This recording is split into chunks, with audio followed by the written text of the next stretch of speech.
بسم اللہ الرحمن الرحیم۔ شروع کرتا ہوں اللہ کے نام سے جو بڑا ہی مہربان اور نہایت رحم کرنے والا ہے۔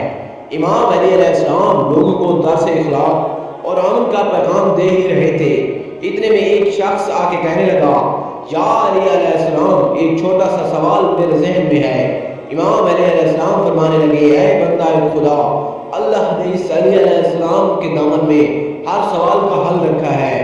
وہ کہنے لگا، یا علی علیہ السلام، اللہ کا شکر گزار ہوں، لیکن پھر بھی ایک سوال میرے ذہن میں رہتا ہے کہ میرا چہرہ بھی رونق ہے، میں چاہتا ہوں میرا چہرہ نورانی ہو جائے۔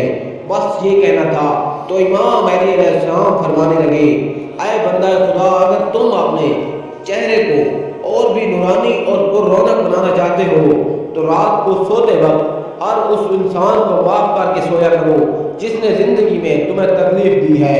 یاد رکھنا، جو انسان اللہ کی خلقت کو معاف کر کے سوتا ہے تو پوری رات اس کے چہرے پہ نور برستا رہتا ہے، اور یوں صبح وہ دنیا میں جب چلتا ہے تو دنیا کے نزدیک اس کا چہرہ نورانی نظر آتا ہے، پھر رونق نظر آتا ہے۔ اور جو انسان اللہ کی خلقت کے لیے برا سوچ کے سوتا ہے تو اس کے چہرے پہ پوری رات اللہ کی لعنت برستی رہتی ہے، اور یوں اس کا چہرہ بے رونق اور اس کی شخصیت بے برکت رہتی ہے۔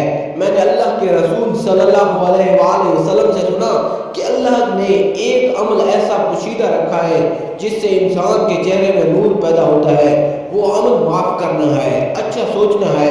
اے شخص، ان دو آدمیوں کو اپنے اوصاف میں سنبھالو، اللہ تمہارے چہرے سے نور کو ظاہر کر دے گا۔ سبحان اللہ۔